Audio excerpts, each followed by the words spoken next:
Okay, hello there, and welcome to the Fox Den. Nistu Anagok Biksipidaki. I am Andrea Truejoy Fox, your host for Talks with a Fox. I'm happy you have joined me on this colorful adventure of self-discovery and lifelong learning. Throughout my journey, I have met some amazing human beings who are living inspirational and intentional lives as they fulfill their purpose and share their gifts with the world. I am excited to share these conversations with you, as well as some stories from my life as a Blackfoot woman, Niitsitapiisinaan, and as a teacher and artist who is navigating through this exciting and beautiful world we live in, challenges and all. So grab a tea or coffee and get ready to feel inspired as you reflect on your own exciting journey and your connection to the world. We are in this together, and there is so much for us to learn and share. Let's do this. Be sure to stop by our Instagram page at Talks with the Fox Podcast and our Facebook page as well at Talks with the Fox Podcast, and of course our Buzzsprout website. And that way you can always keep up with all the updates. It means so much to me that you are on this journey with us. Okay, welcome Tillie and Jesse. It is a pleasure to have you two join me today on the Talks with the Fox podcast. How are you guys doing today? We're doing great. Good. Awesome. Tukapi. Oh, yes. Sogatpi, yes. So just to let our listeners know a little bit about the two of you, because you guys have such an incredible story, and I'm just excited for everyone to hear your story all over the world. First off, though, so Tillie, you are a member of the Coeur d'Alene tribe, as well as you're a descendant from the Navajo and Rocky Boy Cree tribes. So where did you grow up? I grew up in Plummer, Idaho, all my life. Okay, yes. And Jesse, you're from Amska-Pipikani, from the southern Piegan or Piegan in Browning. Yep. Born and raised. Yeah.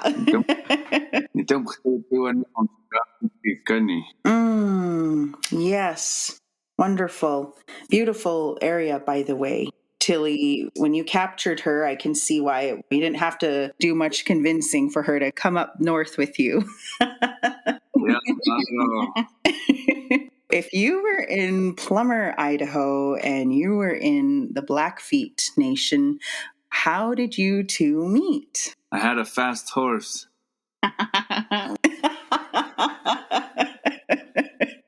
Did you have to kind of steal her in the middle of the night away from the in-laws, or? No. Well, my relative was a mutual friend, and she was a helper in that captive life. Jokes now. Wonderful. I was just going through a time in my life, and I was hanging out with a Minaki, and I got my education at WSU for elementary ed, and I wanted to go in language revitalization. And Minaki, she just knew like Jesse's work and everything, and she was like, "You know who you'd be really great with? You'd be great with Jesse." And I was like, "All right." I was at first I was hesitant. I didn't want to talk to him at all, so. There's messaging Jesse for me on my Facebook, and she was talking to him in the beginning. And then I was like, I guess I'll talk to him. He's all right. Oh, I love it. I think we were talking for like a month or something. And then he had one of his MMA fights, and we met up there. So it took for you to see him fighting to be like, okay. Right. He's a fighter. Well, I won that one, so I guess that was good. Yeah. Did you know she was going to be there watching you? Yeah, I did. They have a fighters meeting a few hours before, and was going there for the fighters meeting, and I run into her in the parking lot. She was there to get tickets. And I don't think she wanted to see me then because she didn't have her makeup on. I was like, oh my God.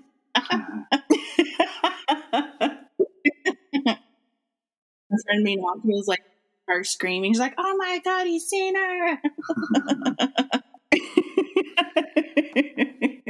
It's those moments, unplanned moments, if you will, where you get to see each other and get to know each other kind of at the start. Wow. And so this was a couple of years ago already. Is that right? 2018. 18. Yeah. Spring. What were you guys attracted about each other from the beginning? I think it was just like comfortability. I felt like I knew her forever. I didn't feel like there was a getting to know process. I felt like I was just really comfortable around her, like it just matched. I remember one of my first Blackfoot language teachers, Sikskyaki, Beverly Hungry Wolf, one time. I have a daughter from a previous relationship, and when I was talking to her about it and stuff, she was asking me if I was attracted to her baby's mother on a physical sense, or did I have a spiritual connection or a deeper connection with that person? And I didn't really know how to answer that. And then she related it with a Napi story. Going back to why Napi never had a wife is because he was trying to pick a wife off of pure looks. It's a longer story, but ultimately it's why we don't choose a mate just off of appearance. We have to meet and get to know and feel connected to a being before we really find a mate. And I think that's what it was, just finding that connection instantly and growing with it and learning about each other. It just felt real natural. Mm-hmm. I'm glad you brought that up. Let's imagine for a moment if you two met back in the day. I would say what you guys did this time around in this lifetime was maybe not so different than back in the day, just maybe a different setting. Yeah. Well, still a fight. Yeah. Counting coup. Across mountains for a fight. Something I'm stuck with. We couldn't even do in a couple thousand years. Yeah. You came back with family. I know we always do we're like the non-traditional but traditional couple, because we both started like backwards. We both started having kids, and then we fell in love, and then we're getting married. But like non-traditional for today's culture, but I don't know, back then it would have been normal, we feel like. Well, you're writing your own story, so essentially you're making your own rules. Yeah, we do. Everyone's always telling us what to do, and we're like, we don't want to. I want to do it this way. It sounds like that's why you two are so compatible, like you're just on the same page. If you think about it, couples that aren't on the same page, especially about the big things, that probably causes challenges. But from the sounds of it with you two, you were on the same page since day one. Almost. Well, actually, Minaki 2 years before we really started dating, 2 years prior, 3 years, I don't remember, but a couple years. She's like, "Hey, you should go on a date with my cousin Jesse," and I was like, "All right." So we went on a date before, and we had pho, and then he made me spaghetti. I called him greasy. No, but in our life, we weren't on the same energy level. We weren't ready for each other, and it was fine. We just went on a date, and then that was that. Then a couple years passed, and Minaki said that again. She's like, "Hey, you should go on a date with him." And I was just like, "The same cousin you tried setting me up with?" And she's like, "Yeah, that one." But at that point, I think we were a lot more ready for each other, just because we went through a lot of similar experiences with our prior relationship. We both lost important people in our lives. We both had kids, graduated. It's 1 o'clock. Oops, sorry. It's 1 o'clock. We're on the path for working with language and education. We're just at a better place in our life that we were a lot more ready. And one thing I really loved about us, starting our relationship, is we didn't have to explain anything. Like, we talked about something like, "Oh yeah, it's like this," or whatever, because we both come from families who are really connected with language and culture. So we just understood the protocol for, what needs to happen, what should happen. We didn't have to explain anything. So that was really nice for us.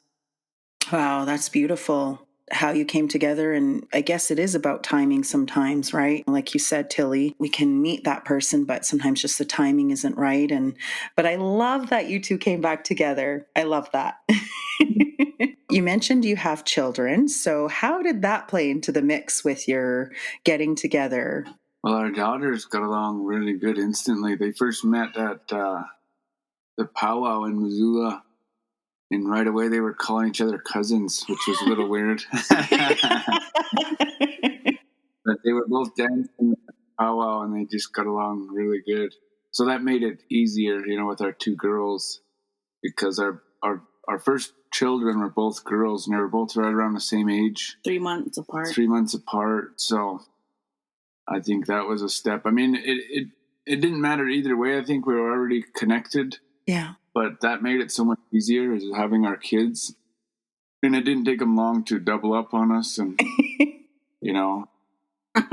try to bribe us and do everything like that. So that's what we're in today. We just added 2 more. Yeah, 2 girls. You two are, as I'm sure you already know, what's in store. Lots of attitude, but lots of love. Yeah. And so do you have 2 boys then? Yeah, our 2 youngest are boys. One of them's going on 3. The other one just turned 1. Niitsipuhwahsin and Cutswood. Oh, beautiful. We named them Blackfoot names. Niitsipuhwahsin's birth name was Sienquinum, which is a Salish name Tillie can talk more about. But when he was over here, we had our ukukatsis, and then the place they held the first ukukats, and the same one they're doing now at 2 Medicine, the ranch is a buffalo ranch, and they named the ranch, Earl named it, I believe it was Buffalo Calf Ranch. So there was a lot of ties with buffalo with that. So he got his Blackfoot name at that first ukukats, and they named him Niitsipuhwahsin, which is fitting with all the buffalo and, in the name of the place and the ranch, everything. So that's what he goes by now, is Niitsipuhwahsin. Buffalo child. Yeah. I love that. And then when we was having our new baby, we wanted to name something Blackfoot. And I was trying to think of something relatively easy for people to say. I didn't want Napiquex to butcher it every time. Yeah. So we had a couple things in our mind. And then in my family, my mom and grandma and them, they thought, Cutswood. Now it's where I come from, is my great-grandfather was old Cutswood. He was known to be a very fierce warrior. He was feared by some of his own people, but he was really compassionate. He was part of the last warrior generation, early reservation era.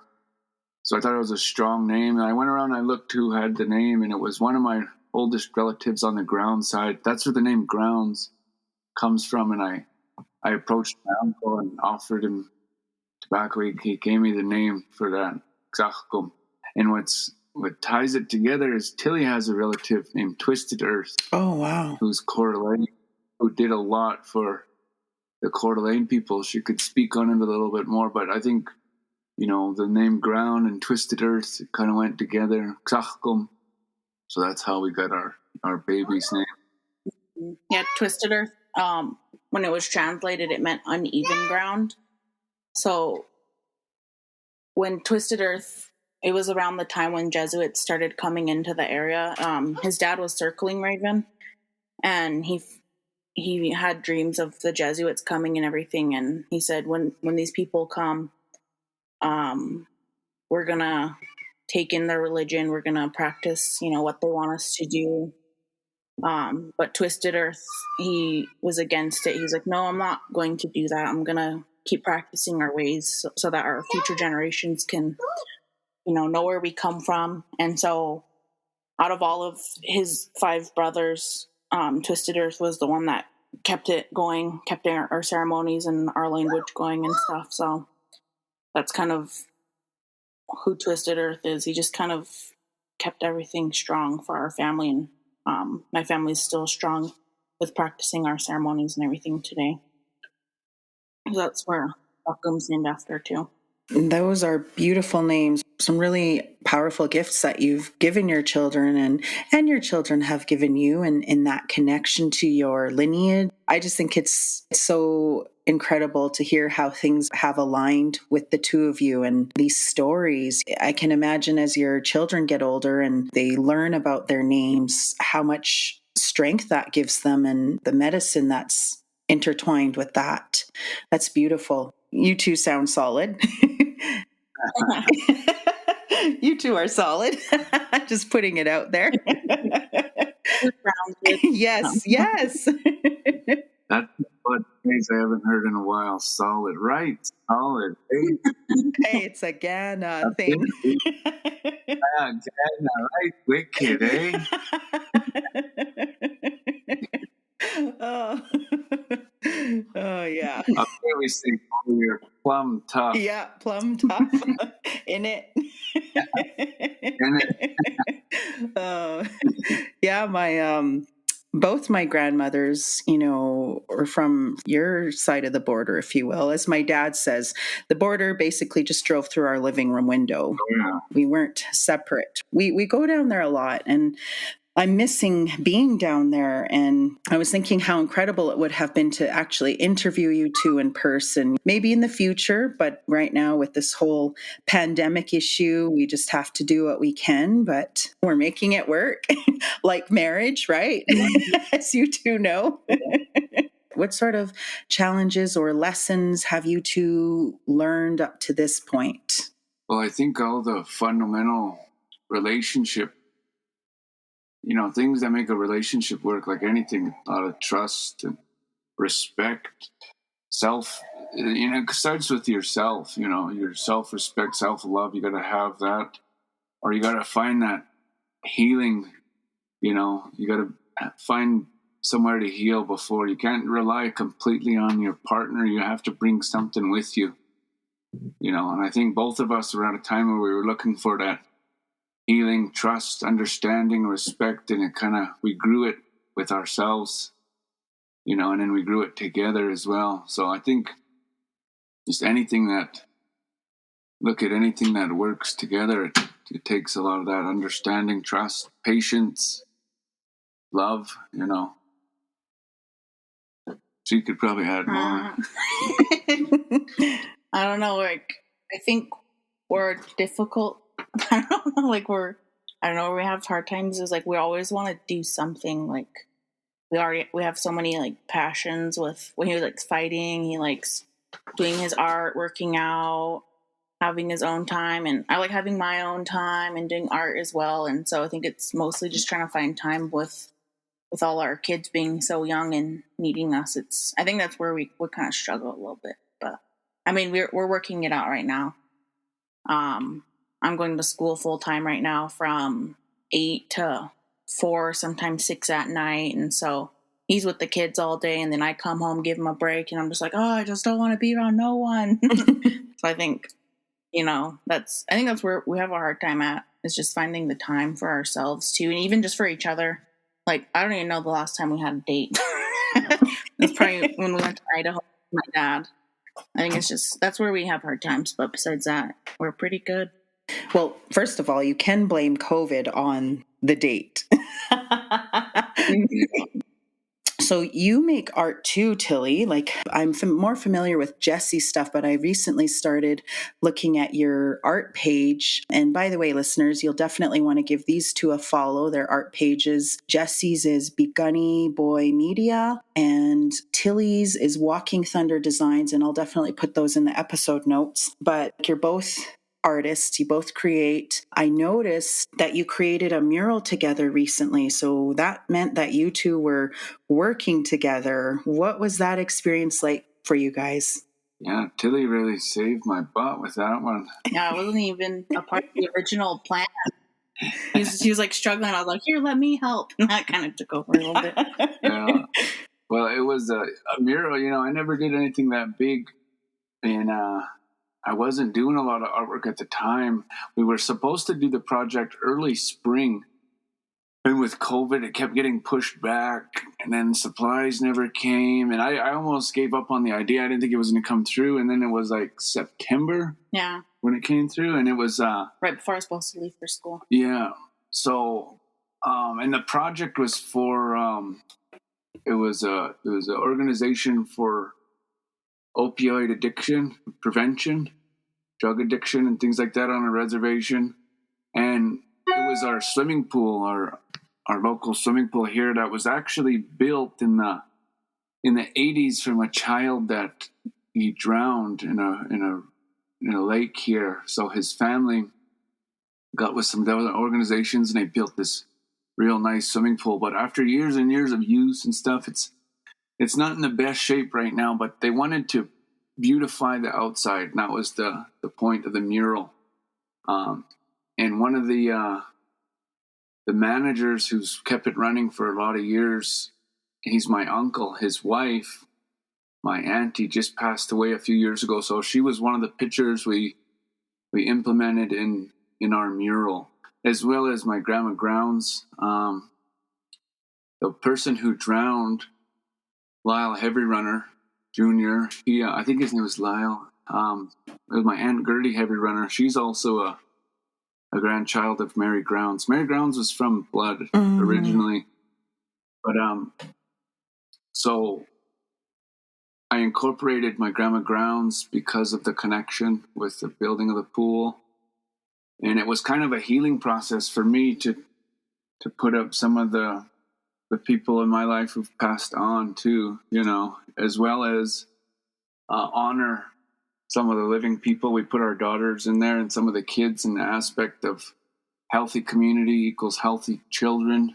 A lot of florals and a lot of designs like that, things that represent a healthy, thriving community, because I thought about what an opioid is, what a pill is, psalm, a medicine.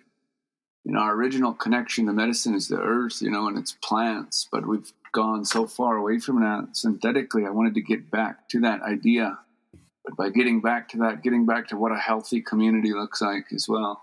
But it was the portraits that I was struggling with big time, and Tillie really stepped up and put in the work for me in the portraits and helped bring it to life. It was a total collaboration. It started out with just a one-person job, but it turned into a 50-50 collaboration. Well, it looks beautiful. Tillie made my dreams a reality on a wall. He was trying to do it, and I was like, no. I was like, you got to do this, and took over. I've never done portraits before that mural. I saw them on Instagram, and they just look remarkable. What a great way to honor that space. Were there some challenges that you guys encountered working together, or what was your communication style like creating? Well, I think the challenge for Tillie was she kept giving me direction at first, and I wasn't getting it like she wanted to. And I finally said, well, you try it. And when she did it, I realized she really could do it. So after that, the communication was pretty much, she's the foreman and I'm just a student at that point. That's a great way to put it. He's like, go ahead then, do it. Yeah. Well, fine. Like anything, you got to listen to a Native mother, I guess. Yeah, I was just going to say, I think that's kind of universal. Us Native women are leading, and takes a really wise and smart and good man to understand why we do things the way we do them, and then how things work out in the end for us. Mm-hmm. I remember hearing this thing. I was like, women, they know what they need to do.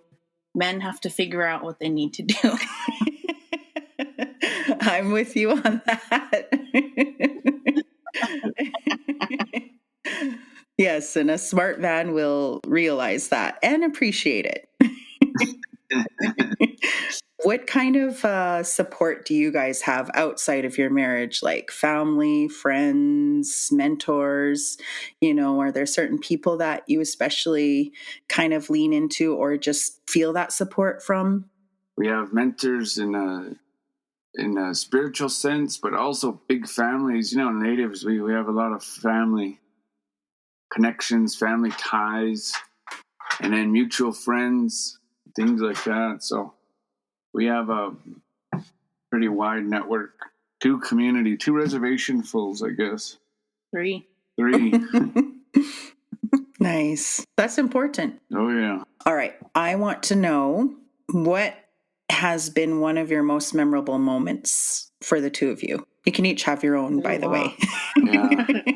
One big one was taking our girls to Disneyland. That was awesome to see the magic in their eye. Maybe that's Jesse's. I don't know. I really loved our wedding, our Afterward. And then I really loved when I gave birth to Sakum too. Mm-hmm. Really brought us together, our family. All our kids were there, so it was emotional. That's beautiful. Yeah, I would say our wedding and then our son being born. Mm-hmm. For me. I'm starting to see more couples do things in a traditional way and kind of go back to our ways of how we did things. And though I think one of the main reasons I wanted to do that is when I was a baby, I was baptized Catholic, but my parents never went to church. They always went to ceremony. My youngest brother wasn't baptized at all. And my dad's parents were strong Catholics, but I never really was a part of Catholicism or Christianity. And I've always believed in our ways. And I thought, why would I do it in another way when it doesn't make sense to me, you know? Mm-hmm. And I think Tillie felt the same way. So it was very special. But we wanted to do something for both of our families to have a bigger gathering. And we're planning that next summer to have a bigger reception, inviting all of our families, because a lot of hers couldn't make it. It was kind of on a short notice, Mm-hmm. you know? Decided the week before. Yeah. And who did your photos? Because I just love them. The ones that you sent me, such beautiful colors and moments that the photographer captured. Yeah, her name's Kelsey. She does weddings over here in Montana. She specializes in doing like elopements in Glacier Park. And that's what we're planning on doing is just with COVID and everything, we don't know, you know, if we're going to have a big gathering for our ceremony. So our plan is to just be in Glacier Park by Chief Mountain and to get married and have a videographer and everything. And, you know, if time changes and we can have more gathering and stuff at that time, then we're not going to make a super big thing out of it. People can come and join us. Wow. But if not, we're still going to go through with it and then still have a big gathering, probably fall sometime. Mm-hmm. Oh, I love that. So summer wedding, is that kind of summer celebration? Is that what you're saying? Mm-hmm. Yep. Okay. August by Chief Mountain. Beautiful. Wow. Yeah, we're doing our own. Everyone's like, you should do a big ceremony. And we're like, no, we want to do it this way. That sounds like you too. Yeah. Wow, that'll be beautiful. You have the whole backdrop there and the land. I already got my dress picked out and everything. Wow. So a honeymoon, what is that looking like for you guys? We're looking at going to New Orleans. We really love food and New Orleans. Love experiencing and learning about other people, and we just think New Orleans is really rich with that. Yeah. So that's where we want to go. All the conferences I've gone to, I've heard different Niitsipahwahsin and Niipatapiisinaan say, I think I'm Blackfoot. Are you guys in the South? So I'm going to go down there to the South and find my relatives.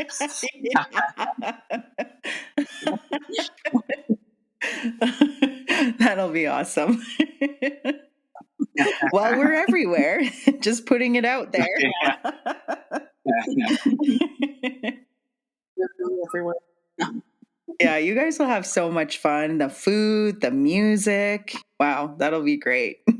I want pictures. Yeah, we're gonna take pictures.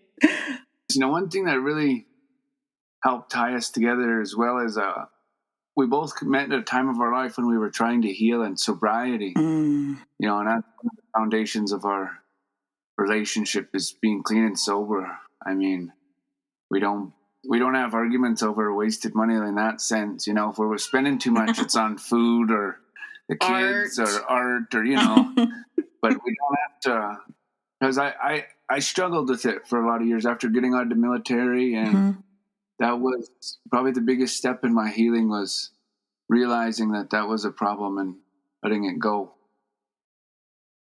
especially with children.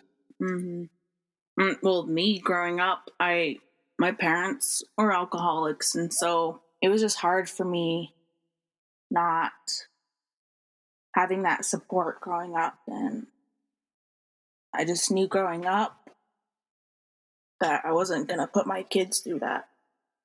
And in the beginning stages of me and Jesse dating, I lost my mom to cirrhosis. So, you know, it's had a really big impact in my life. And with my mom's parents, I never knew them because they died in a car wreck from a drunk driver hitting them. And so it's really impacted my life, and I just don't want it to affect my kids' lives in that negative way. So that's why I don't, you know, and I'm really happy me and Jesse, you know, are at that same level in our lives where we don't want to ever put our kids through that. I'm sorry that happened to you, and thank you for sharing that. I'm so happy to hear that for you guys. I think it'll inspire other couples who are finding their way together, or even before they meet the person they're going to be with in their life, to hear that. It's important that our people hear that from young people too, that it is possible. You can live your life that way. And in fact, you can really enjoy your life when you do that. Thank you for sharing that, both of you. It just shows how much beauty you two have together and in your spirits, and how you're raising your 4 children. You really are giving your children some beautiful gifts in making those choices together.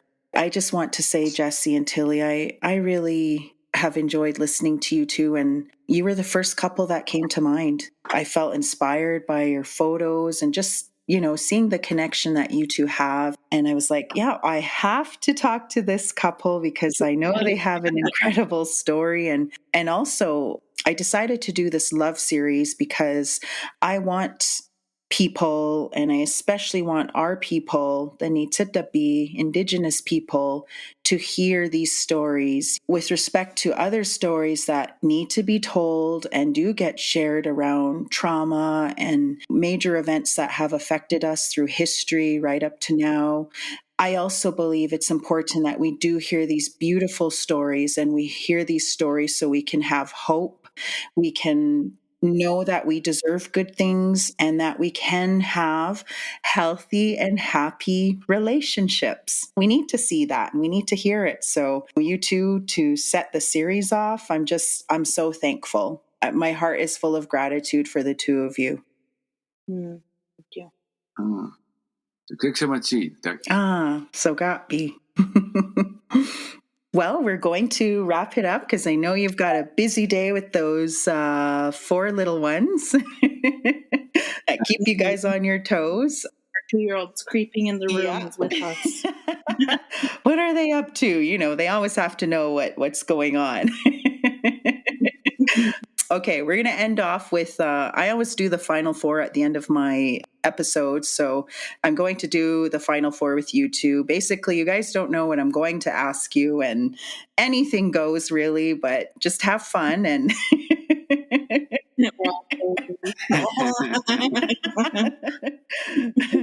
Basically, you just answer the first thing that comes to mind. In this case, I'm going to kind of quiz you, if you will, on each other. So hopefully you studied. Probably fail. I will ask you each 2 questions about each other, and hopefully, for your sake, really, you get the answer right. All right, Tillie, let's start with you. Ladies first, geeks first. What is Jesse's favorite meal? What's his all-time favorite meal? Enchiladas. Ah, And do you make those, or do you go to, is it Serrano's to eat those? Actually, I made it last week. Nice. Very good. And was she right, Jesse? Pretty right, yeah. Between that and steak and eggs, but I did tell her that enchiladas are my absolute favorite, so.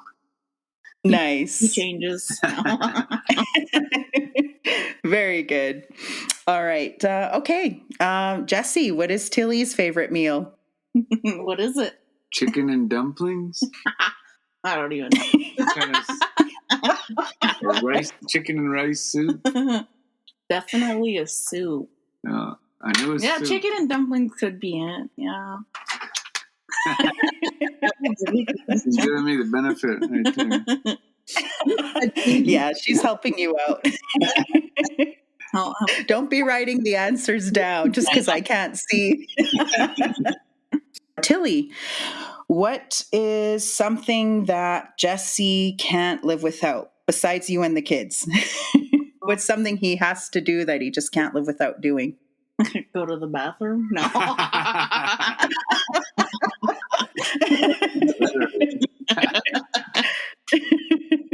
Home.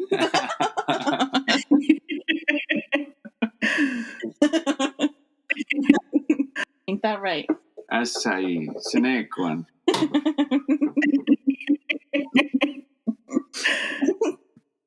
Probably coffee, I guess. Coffee? Yeah, big coffee drinker. I take that as a yes. Maybe. I don't know. Yeah. Hey, you're supposed to agree with her. Yes. If you think it's good for you.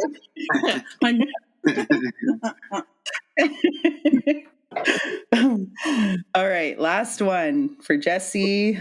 What is one of Tillie's favorite songs? Oh, that's a tough one.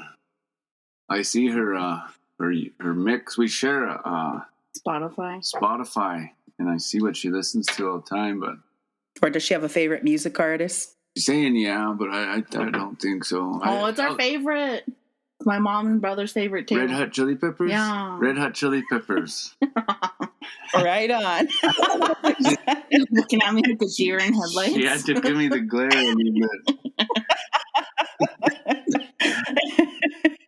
Well, this was fun, I have to say. You guys, you made my day, and I really enjoyed talking with you guys and listening to your story. And I know everyone out there is going to just appreciate what you talked about today. And there's a lot of takeaways, a lot of lessons, I think, in marriage and also in life for people to learn from when they listen to you guys talk. And I want to wish you all the best in your life journey together and with your children, your beautiful children, and what your future holds for you. Thank you. Mm-hmm.